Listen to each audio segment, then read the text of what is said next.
All right. Hello, everyone. Welcome to the SAG-AFTRA Foundation's The Business Program.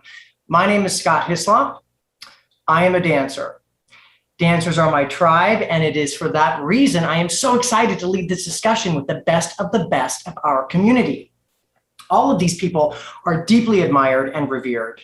But before we are joined by our guest today, I want to let you know that the SAG-AFTRA Foundation is a nonprofit organization that relies entirely on donations to provide emergency assistance and free educational programs to SAG-AFTRA artists. This conversation is made possible thanks to the generosity of our supporters. Over the past year, the foundation has given over $6.5 million in COVID relief to more than 7,000 performers. If you are a SAG-AFTRA artist and you need help, please ask. And if you can help, please give.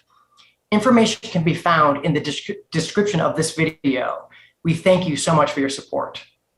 Now, without further ado, it is my great pleasure to introduce Mandy Moore, Dondraico Johnson, Derek Hough, and Artem Chigvintsev. Hi, everyone. All right, so I'm so cognizant of the time. We have lots to discuss. We're going to talk craft and we're going to talk process, but let's get into it. I just want to get into it, all right?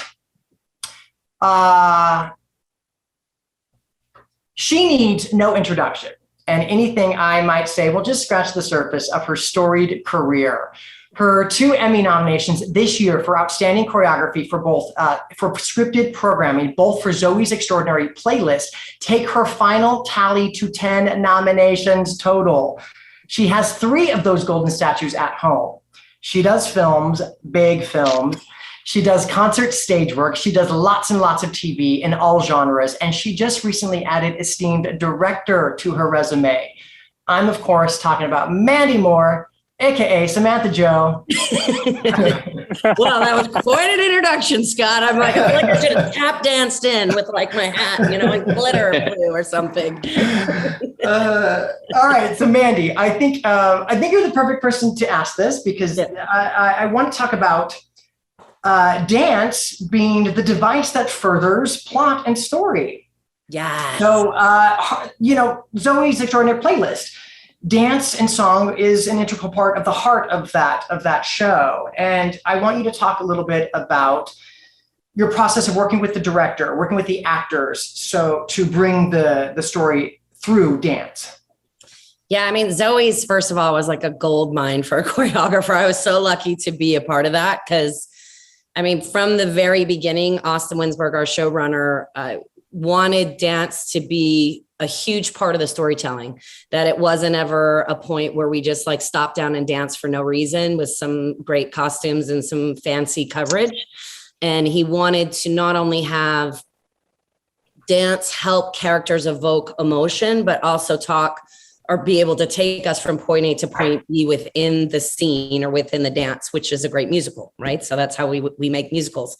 And as any of you guys know on this panel, anything having to do with choreography is not easy. It's not just add water and go, and especially in the scripted medium, it's even more difficult because I think you have this parameter, which is a beautiful parameter, your script, but you are completely serving the story. So, there's many times that you read something in a script and it basically just says like, and they dance, and so then your job as the choreographer is to figure out, well, what does that mean? What style are they doing? Where is it living?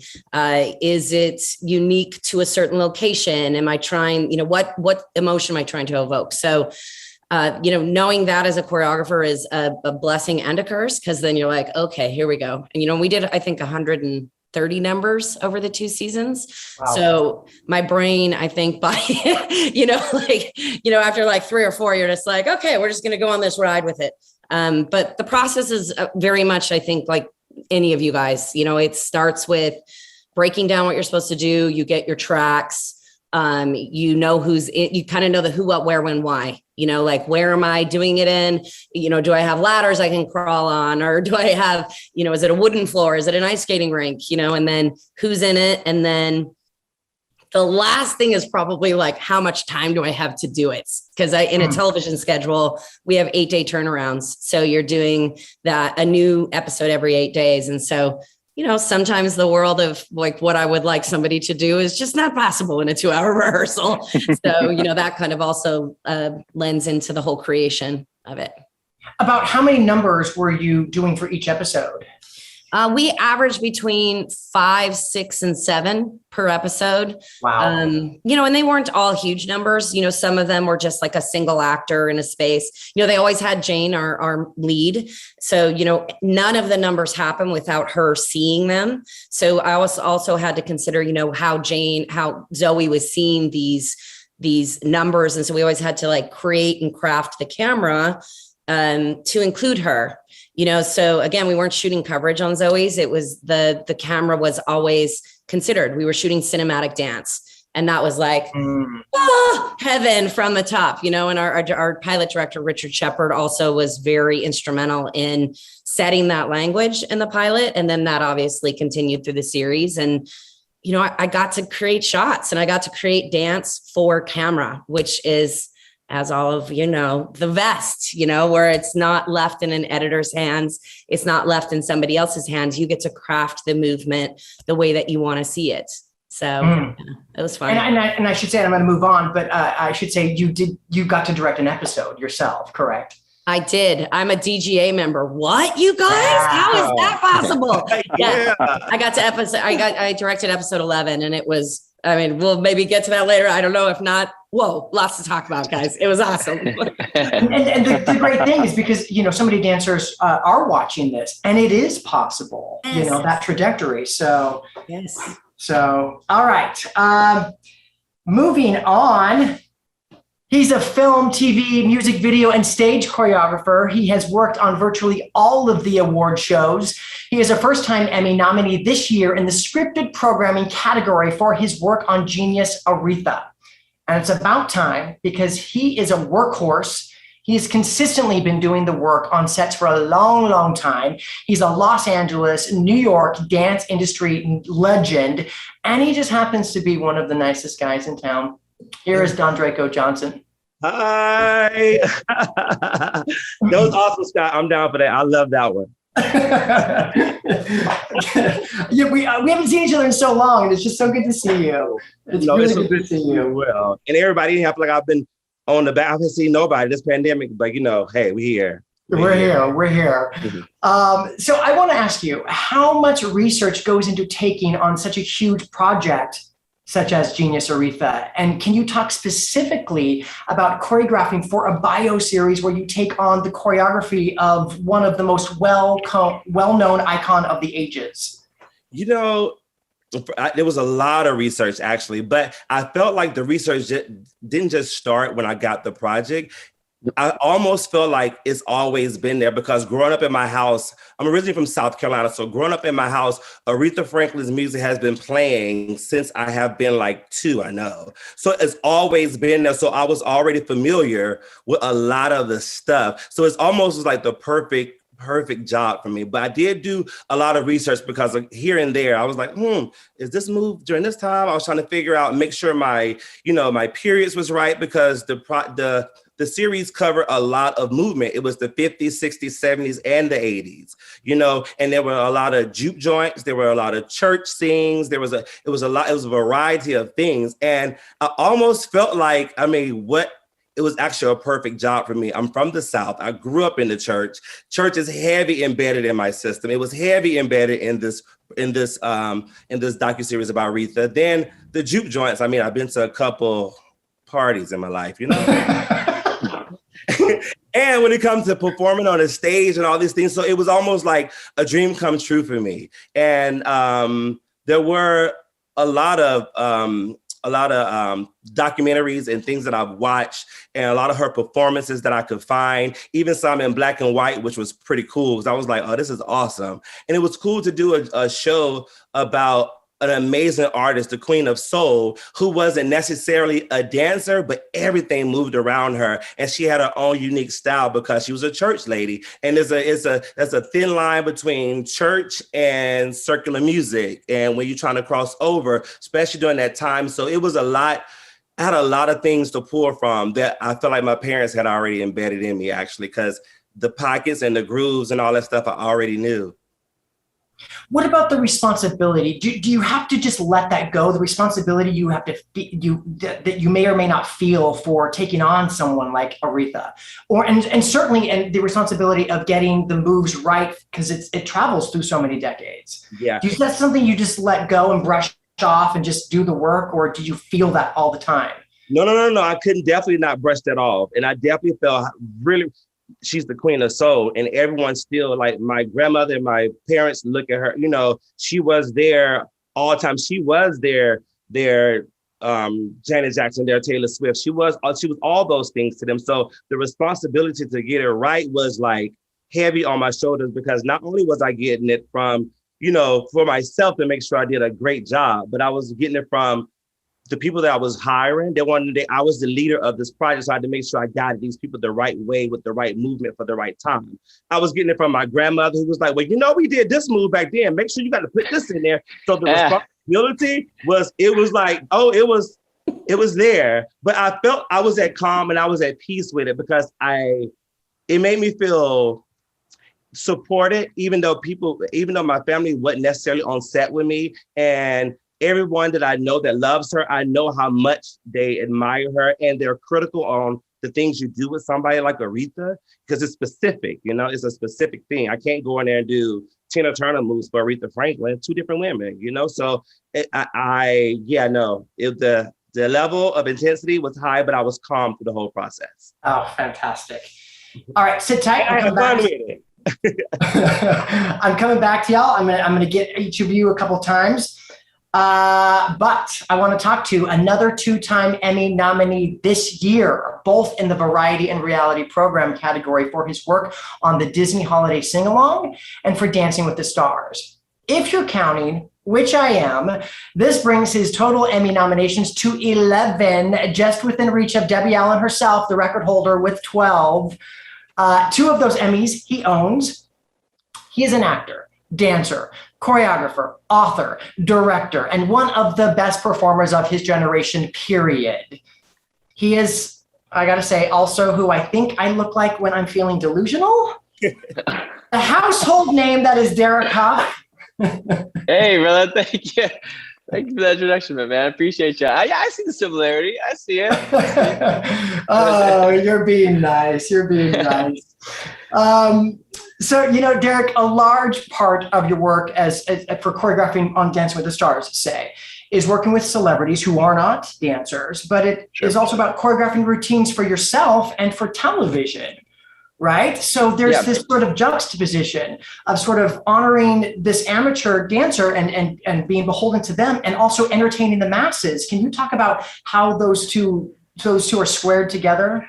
Well, I think, you know, the biggest thing I learned being on Dancing with the Stars, and I'm sure Artem will speak to this as well when he talks about it. But when you're working with somebody who's a non-dancer, it really is, it's humbling for one, you know, because like Mandy mentioned earlier, you have all these ideas that you can't necessarily do. So you have to adapt and change and mold. But it teaches you how to be a coach. It teaches you how to be a teacher. At least for me, it was like a boot camp of how to choreograph, a boot camp of how to teach, of how to articulate, of how to work, you know, learning about the lighting and learning about the camera angles. It was like boot camp, you know, and I feel very, very grateful for that experience. And for this year, choreographing during this time, this last year, I should say, during COVID, my aim was to just bring some entertainment, bring some joy, bring some creativity if I could. So with the Disney sing-alongs, you know, it was about, you know, I was choreographing in my kitchen, or, you know, choreographing in the driveway or in the garage and filming it, and then having a GoPro set up and find the camera angles and just getting creative with it. And then of course on Dancing with the Stars, you know, with the Disney sing-along, being able to have a set but still being, you know, directing it and, you know, getting the costumes together and getting everybody together. All those lessons that I learned over the years of just rallying people together and articulating and communicating, because that's really what choreography is, right? It's the creativity part of it, but it's also the biggest part is like communicating and communicating to what you need and what you want and what your desire is, and in a way that is collaborative and executing it, because we all have ideas, right? But it's about execution. That's the hardest part.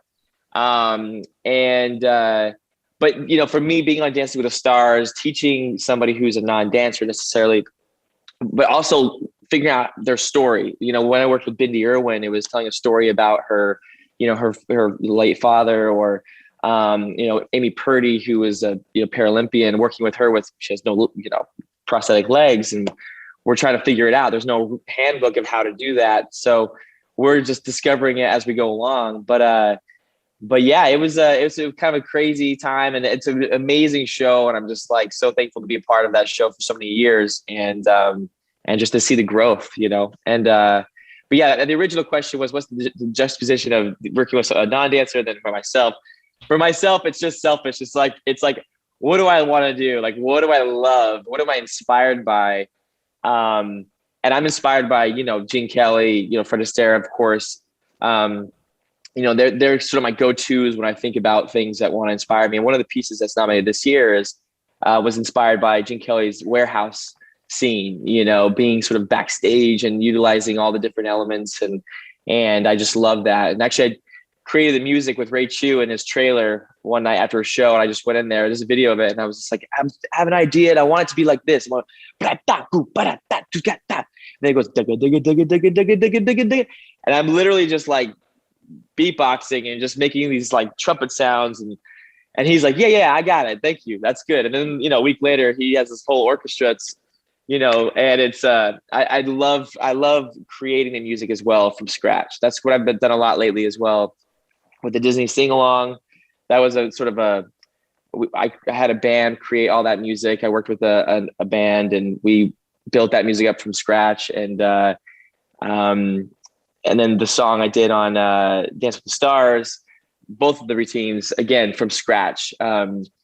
One of them was the existing song with the nylon string guitar by the Talby Brothers, but I had like my musician friends bringing the cello and the violins and the drums, and Lindsey Sterling played violin on, just kind of building the tracks is one of my favorite parts. And then going in and choreographing and then altering it. It's just, I love that. I love that aspect.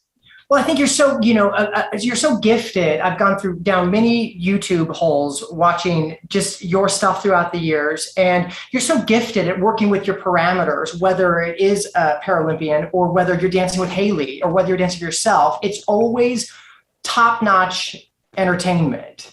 And so it's just understanding your parameters is what you just articulated so beautifully right there. It all becomes part of what are the confines that you're working with.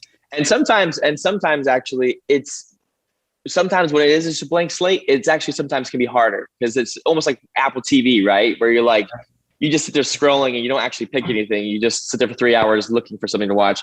Whereas sometimes when you're saying, okay, this is the song, this is the theme, this is what for me, it's almost like a relief. I'm like, okay, great.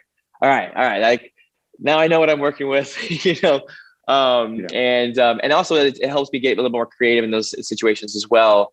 But it's just the parameters sometimes really help actually narrow it down, and get me a little bit more creative. So, but yeah.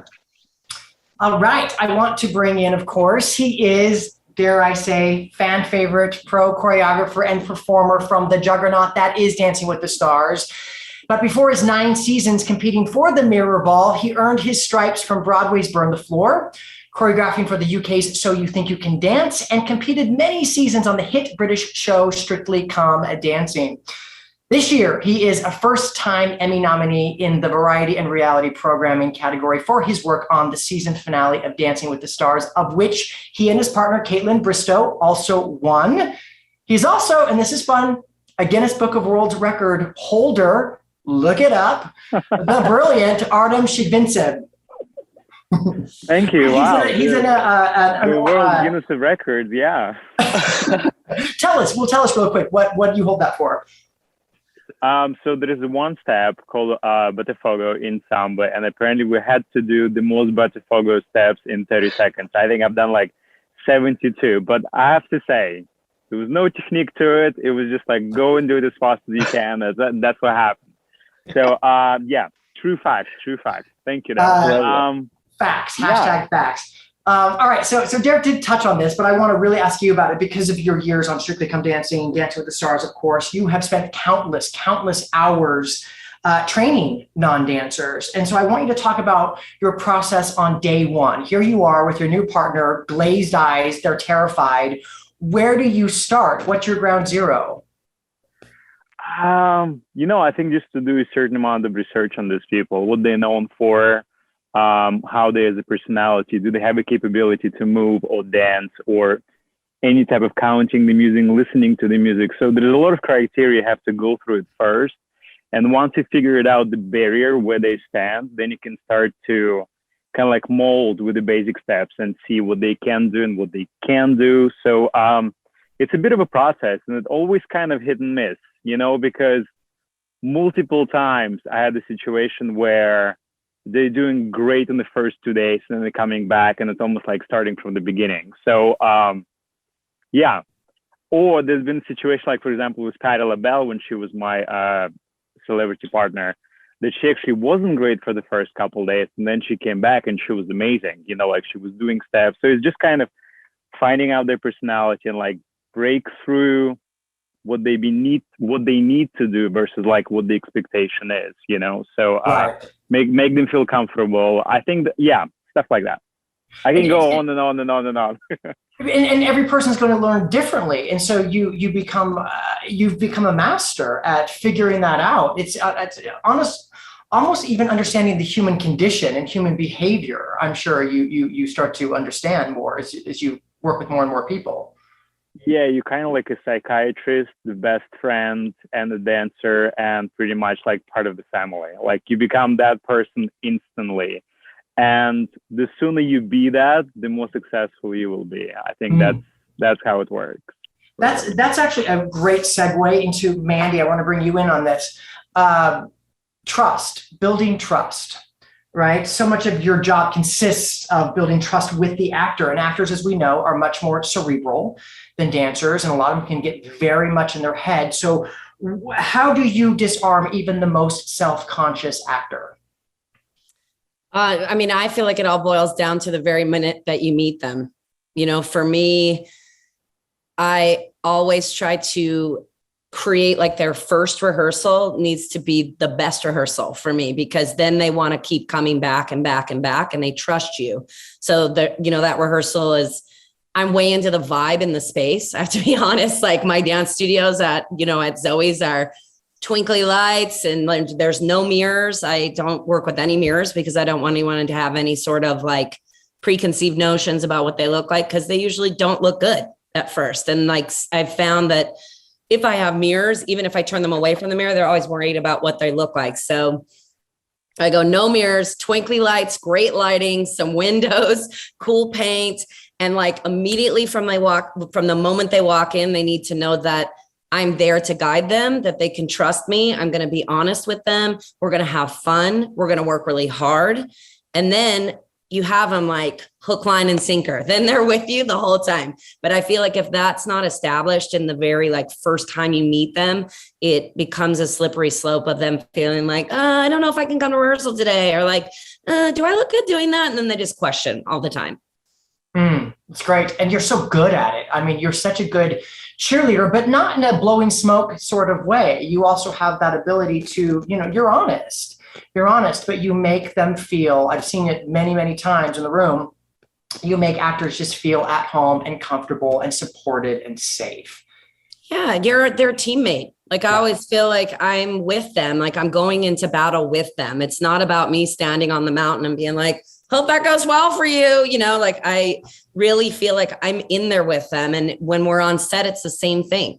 I also try to have the same kind of tone and conversation on set with them, so I always also feel like if they're failing, I'm failing. It's part me, like I'm the one who has to coach them to get ready. So if they're not ready to go live at 5, or they're not ready to like be on set for the big number, like that's on me. That's not on them. So I hold that very, very close, and it's a huge responsibility as a choreographer. Well, off of actors and onto dancers, Draco, I want to ask you, so you're working with dancers, say they're of the now, they have all the current modern sensibilities as they should, but you need to get them to dance from another era and to hold themselves from another era. How do you go about doing that? And do you have advice for dancers if and when they're auditioning for a period piece? Oh my God, when I tell you, I turned the music on and the millennial and the TikTok and all the new things started coming. And I just looked around the room and was like, well, here we go. Let's rip all this apart really quick. But there were the team of dancers and the background singers and everyone, because the background singers, the band, everyone was in my rehearsal. I had dancers, background singers, the band. So I actually made a joke. I was like, well, we're not filming this for 15 seconds to put on TikTok. This is stuff that's already happened. These moves have existed way before any of you probably were even born. So I actually I say, dance like your grandmother, dance like your granddaddy, dance like your mom would do with all those years of your mother telling you, we should do it like this. That's the dance we got to do. And I actually turned on like old Soul Train, which is my favorite, like the old original Soul Train. I can watch that all day. So I turned that on and we would play that. I had this big old monitor in rehearsal. So we would play that just to laugh and get the grooves and look at the outfits. So it put everybody in the right feel, in the right time period and all these things. So, but once we got to going, it was fine. And they understood. I was like, back then the bodies were built different. They wore different things. They ate different foods and everybody's shapes were a little different. So we had to make sure we embodied it. And that was so crucial for me to get that. And the director, Anthony Hemingway, who's brilliant, who's amazing, he knew that I can do it. So he gave me as much time as I needed. And we were shooting in Atlanta. So Atlanta has a specific way of dancing, So that was a whole other thing. They have their own vibe there. So I had to kind of they got it and they were great at it, but it took maybe 15 minutes. But once I put on that old school Soul Train, everyone got it. Yeah. It literally everyone got it. And I think that they trusted me and they knew that I knew what I was talking about. So it wasn't a hard process to get that. I just wanted, but the hard part for me was that when we had this one big scene, it was supposed to be in Amsterdam, 1960 something like that. And it were probably 300 extras. This was before the pandemic, because what happened was we were shooting before the pandemic, then the pandemic happened, we were shut down, then we had to come back to it, So before the pandemic, we were shooting this one specific scene. It was 300 extras. It was Amsterdam, and the music came on, and it was so many extras doing the wrong thing, and I just knew. So I was like, okay, I'm gonna need if you guys could spare me 20 minutes to get this whole room, because then it was a round shot. The stage was there, and everyone was around, so everyone was doing the wrong thing. So I literally took probably 15 dancers and I spreaded them around the room, and I played the music again. I goes, even the people that are offbeat, if you're offbeat, stay offbeat if you're extra, because we need you too. You're very important. The more real it is, the more authentic it is. You're not going to go to a concert where everyone's on the right beat and everyone's in the right pocket. So do what you do, but feel the vibe of the dancers around you. And I literally went around the room, and then the ADs were helping me out, and we were moving people and picking people certain places. But it was entertaining, but that was probably one of the hardest parts for me when it came down to making sure everyone was in the right time and doing the right moves. I love that. This is so smart. I love that that you told them to don't worry about it. It releases their inhibitions, already, and gives them some peace. Let's move into dancers that want to be more, Mr. Derek Hough, since you have worn and continue to wear so many hats. What is the number one thing that dance specifically taught you, and how did that carry on into all of the other pillars of your career? Oh man, dance is just a giant, big old metaphor for life. And I attribute my very first coach, Rick Robinson. He was the guy who made dance cool for me. He was from Chicago. He walked in, he gave me a nickname straight away, Heavy D. But I remember every time we would learn something, and I'm sure, people, dancers out there, they already know this. But there's always a lesson to be learned within a dance or within the discipline, or the struggle, because, the reward for dance is very personal. You know what I mean? It's a very personal feeling that you get when you are syncing up with the music and your body is doing things that it was meant to do. I really believe, I think that dance is in us all, it's very tribal. Before babies could walk or crawl, they're sitting on the ground, you put music on, they start bopping their heads. Nobody taught that baby how to do that. Nobody showed them. It's like, it's in us. It's in our DNA. And I think that, for dancers to want to become more, I feel like I go back to the execution thing, because I think that people have ideas, they have dreams, they have aspirations, but it's about executing. And I think that I'm trying to think about this in like a good way. I think it's just about like what I do. This is what I've done to sort of help me in my life, my career, is I usually plan things or I create opportunities. So if a job isn't coming in, if you're not getting a call from your agent, if things aren't happening, don't wait. You got to create. You got to go and you got to be like, all right, I want to do this. And so what I usually do is if I have like a passion project I love or a song I love, I want to choreograph to, but there's no show, there's no job for it, but I'm like, I'm going to do it anyways. I book the day, I book the space, I book the camera, I book it all first without even an idea, and then I'm like, all right, now I have to come up with an idea to execute. And that's just that's to keep me sharp. That's to keep me just still moving. Cause I really believe momentum is so important. And if I ever feel myself starting to lose momentum in my creativity or just in my health or my dancing, whatever it is, it's like an alarm goes off. I'm like, I got to create something. I have to book something, whatever it is. And I don't wait. I don't wait for somebody to give me a call. I'll go and find a way to create it myself. And now with so many, you could just throw a rock and you're going to run into a videographer. You know what I mean? There's so many creatives out there now more than ever that you call up and collaborate with them. You find a way.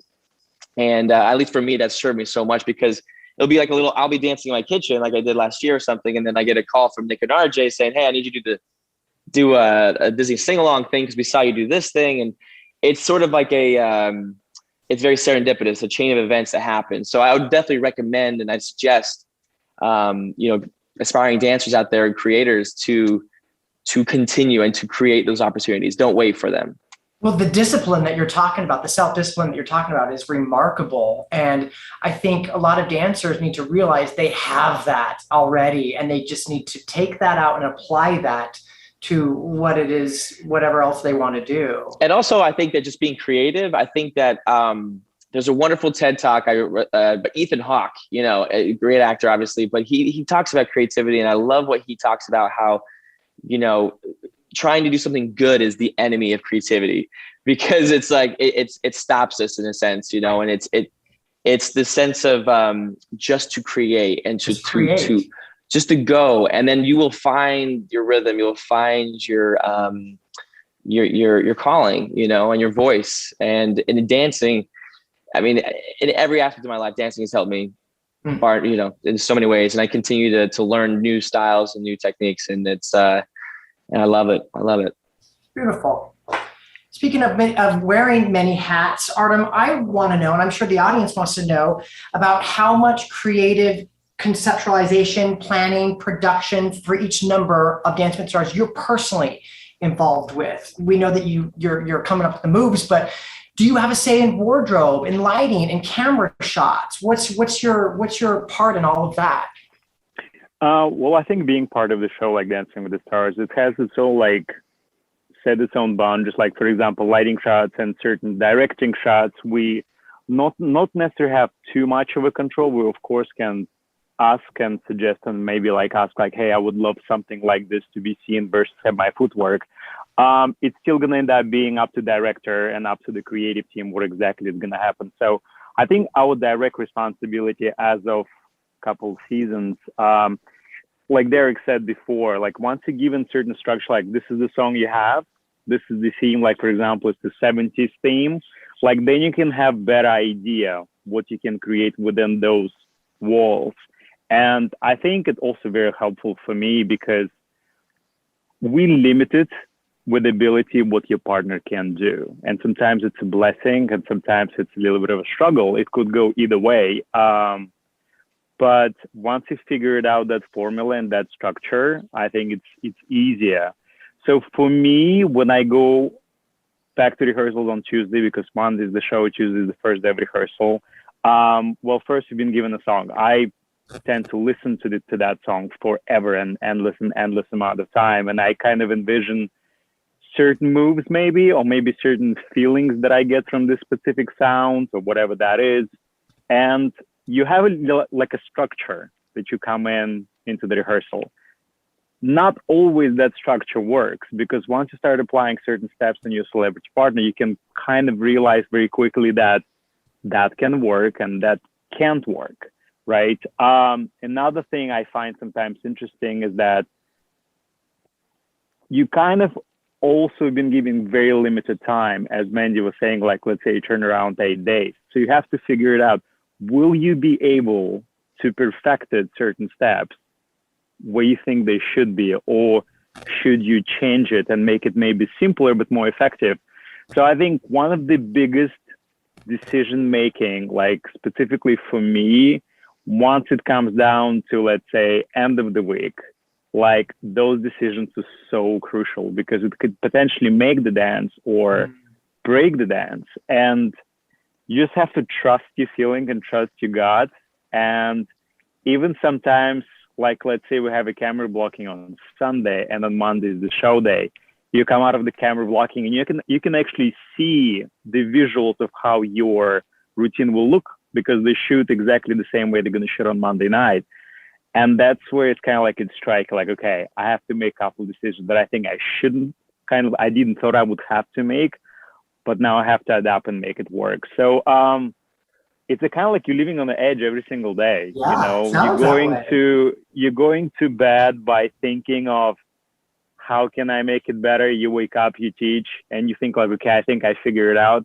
Then you look back on your iPhone, because you obviously record yourself every single day, what your partner and you do. And you kind of go back, and for me, that's been always the biggest help. Is not so much just the teaching, but also see the visual effect, because sometimes you feel, well, that felt terrible. But when you look back, you're like, hold on a second, that actually looked pretty good. Like sometimes that feeling does not match. So the visual been super helpful for me specifically, and just making those decisions day by day. And then hopefully, fingers crossed, on Monday night it goes well. And the thing is, what I think is all really hard, especially being on Dancing with the Stars, a majority of celebrities, they're non-performers. You get occasional ones who understands the camera and the charisma they can bring into it.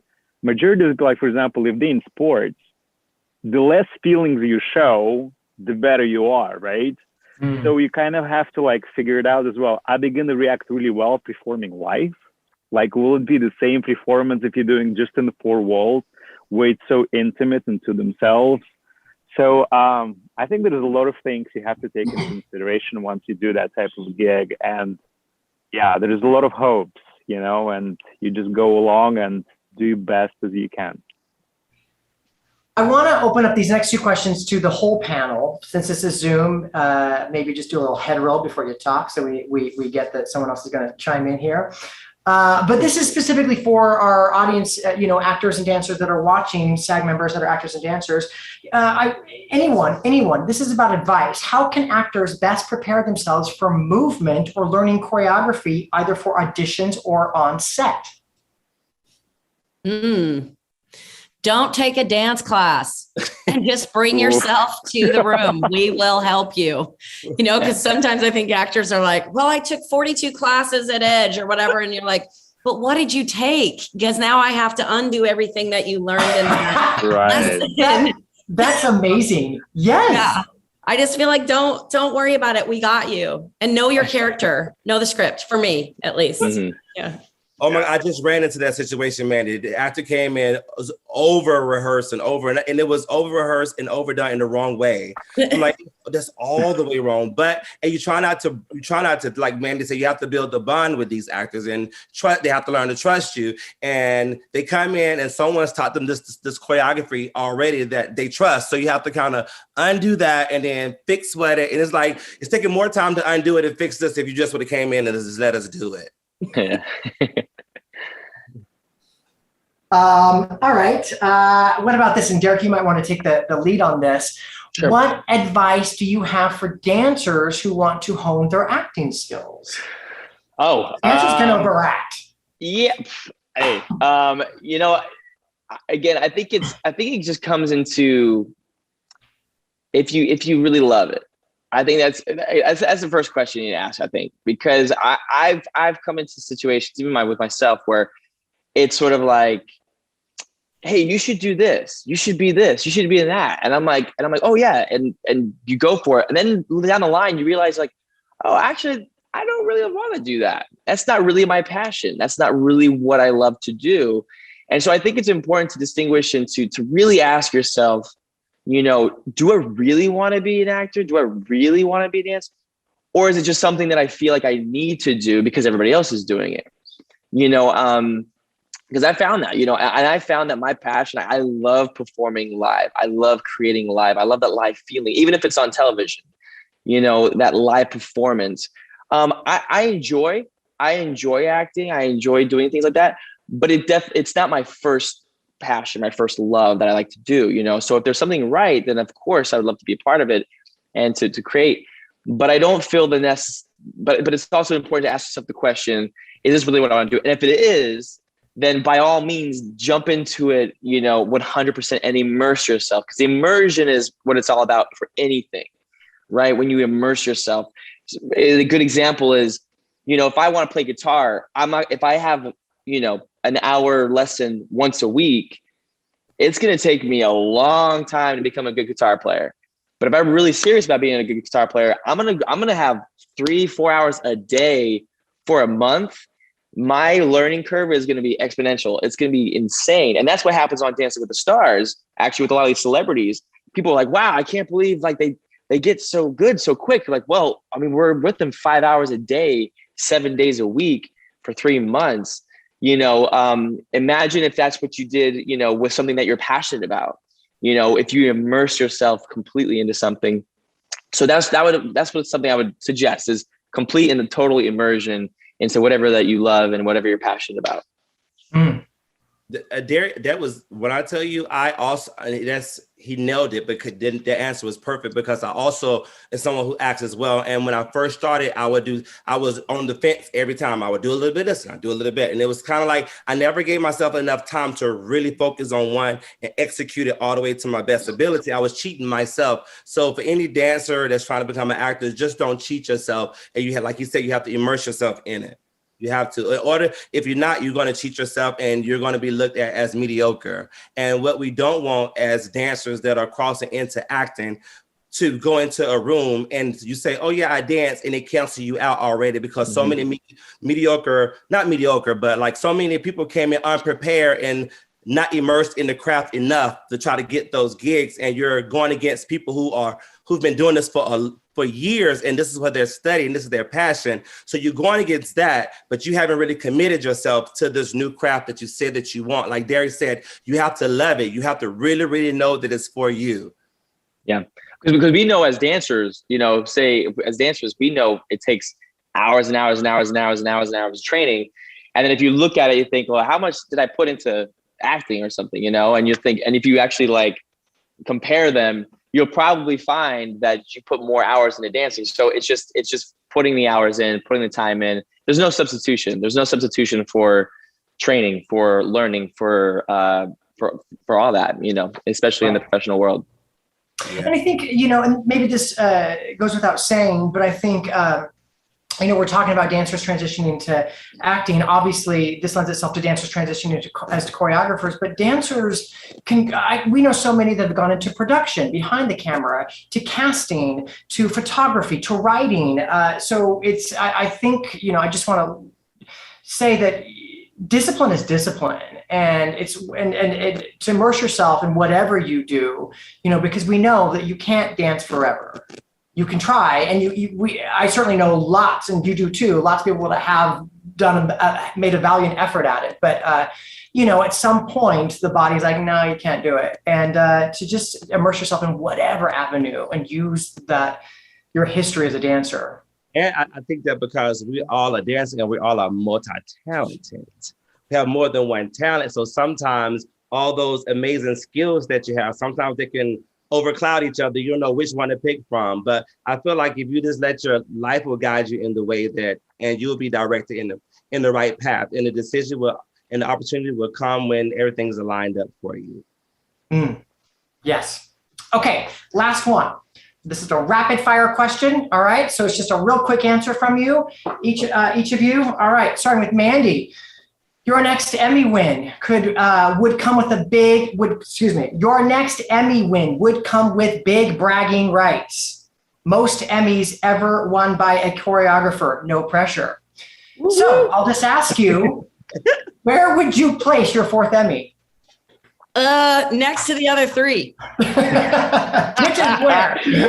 Which is where? It's over there by the bar. Nice. So when I have a nice glass of wine, I'm like, yeah, that happened.